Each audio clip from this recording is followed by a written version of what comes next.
다음으로는 아까 수학 선행과 연관되는 간단한 질문 한 가지를 더 할게요.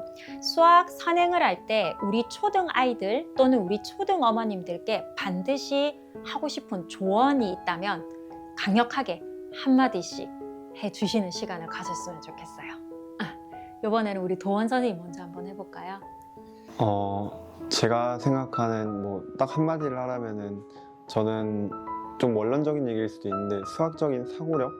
수학적이라기보단 사고력 자체를 기르는 게 중요한 것 같습니다.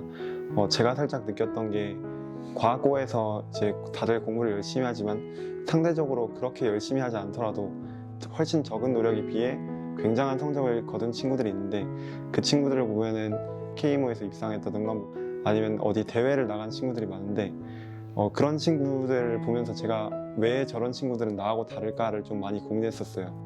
어릴 때 미리 발달된 두뇌가 나중에 시간이 지났을 때는 따라잡기 힘들다 그런 내용인데 그걸 보고 좀 많이 공감이 됐던 것 같습니다. 어릴 때 미리 좀 신경계나 그런 기본적인 머리의 사고력을 늘려놓는 게 후에 가서 똑같은 선행을 하더라도 똑같은 시간을 공부하더라도 훨씬 더 효율적이고 학습 능력이 높아지는 게 좀 느껴졌던 것 같습니다.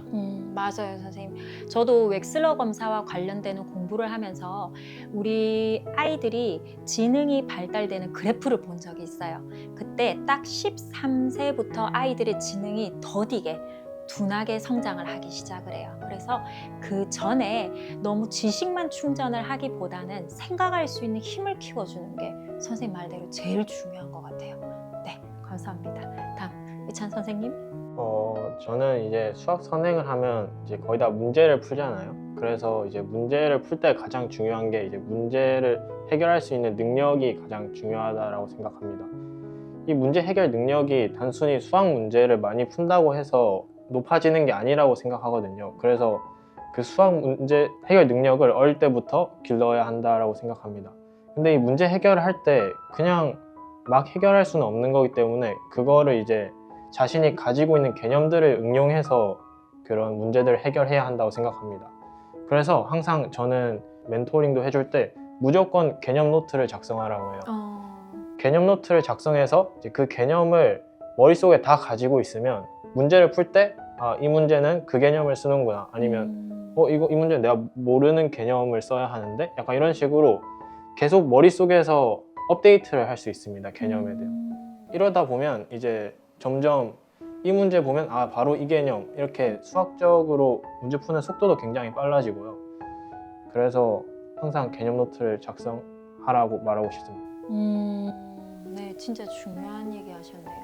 초등 때도 사실 이런 개념을 따로 작성을 하거나 정확하게 정립해 두는 게 중요한데 어떻게 보면 많은 문제지를 풀고 많은 문제를 푸는데 좀 많이 급급해 있잖아요. 그래서 예를 들면 수학학원의 경우에도 이렇게 개념을 다박다박 정리하기보다는 저 수학학원에는 몇 권의 문제지를 돌리더라, 이런 부분들에 대한 이야기가 오고 갈 때 조금 저도 답답한 부분들이 있거든요. 네, 좋은 지적해 주셨어요.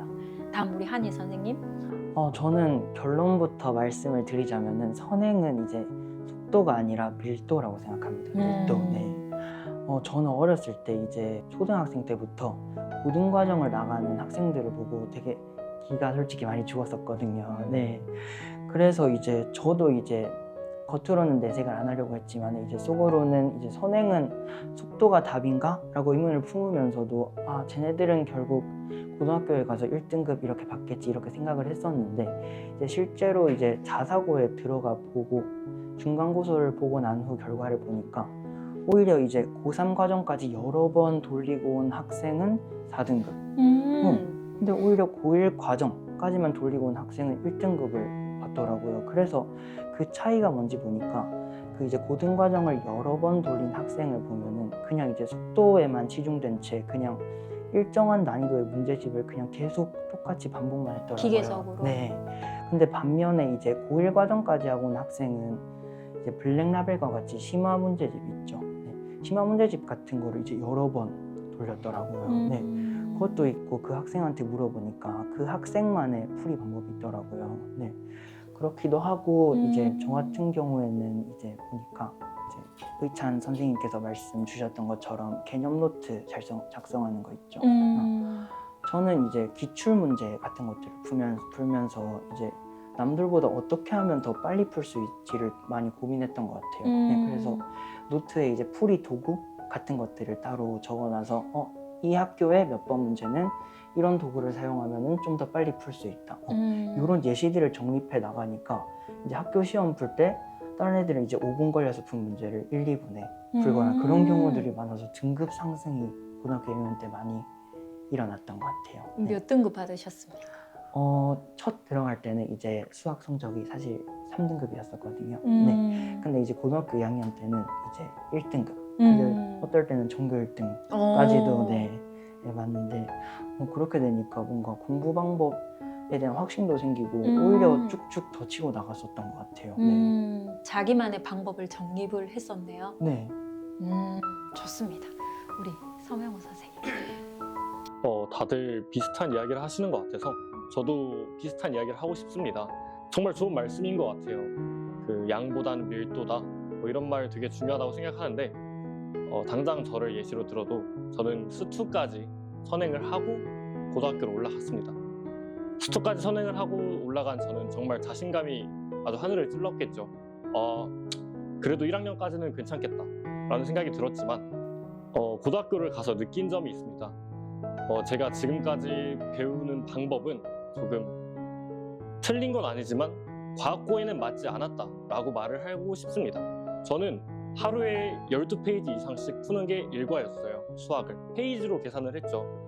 근데 과학고를 가서 보니까 양을 많이 푸는 것보다는 한 문제를 이 문제는 이렇게 바뀔 수도 있겠는데 이 문제는 이거랑 연동을 시키면은 이런 창의력인 문제가 나올 수도 있겠다. 선생님이 이런 문제를 낼 수도 있겠는데 이런 생각을 하면 할수록 성적이 높아지는 것 같더라고요. 실제로 저도 그걸 깨달은 게 2학년 때예요. 고등학교 2학년 때. 중학교 때까지는 선행을 많이 했고 학원도 많이 다녔지만 고등학교 때는 학원을 다닌 적이 없거든요. 혼자서 공부를 하면서 느낀 점이지만 선행을 많이 한다고 해서 좋은 게 아니에요. 한 문제 한 문제를 밀도 있게 이 문제의 응용 문제는 어떨지 그런 것들을 스스로 생각하면서 푸는 게 진짜 공부라고 저는 생각하기 때문에 선행을 많이 나가는 건 추천하지 않습니다. 다 고등학교 가서 따라잡을 수 있고요. 열심히 하면 다 따라잡을 수 있거든요. 자기가 이거 하나만큼은 끝장을 내고 고등학교를 가겠다, 중학교를 가겠다 이런 마음가짐으로 한 과목 혹은 두 과목 정도만 파도 저는 충분하다고 생각합니다. 너무 선생님들 좋은 말씀 해주셨습니다. 우리 초등아이들을 수학을 문제를 풀다 보면 특히 이제 그 최상위 수학에도 종종 경시 기출 문제들이 나오게 되는데 정말 그 문제 하나를 아이들이 완벽하게 풀어내려면 30-40분이 소요가 돼요. 그러면 그 아이들이 주어진 2시간 동안의 수업 시간에 해결하는 문제 수가 그리 많지가 않아요. 그러면 이 조그만 친구들이 마칠 때쯤 뭐라고 얘기하냐면 오늘 4문제밖에 못 풀었네. 엄마가 차에 타면 몇 문제 풀었냐고 물어볼 텐데 라고 혼잣말을 하는 경우가 많아요. 그럴 때 저도 그 얘기를 들으면은 좀 마음이 많이 무겁더라고요. 진도에 조금 더 박차를 가해야 되나? 라는 생각을 했는데 우리 과고 그리고 특목고 출신 선생님들이 속도보다는 밀도 있게 공부하라고 확답을 주셨으니까 우리 어머님들께서도 아이들이 학원을 마치고 왔을 때 몇 문제 풀었는지 물어보기보다는 어떤 문제가 가장 어려웠는지 어떻게 접근했는지로 이야기를 나누어 주시는 게 훨씬 의미 있는 대화가 될 것 같습니다.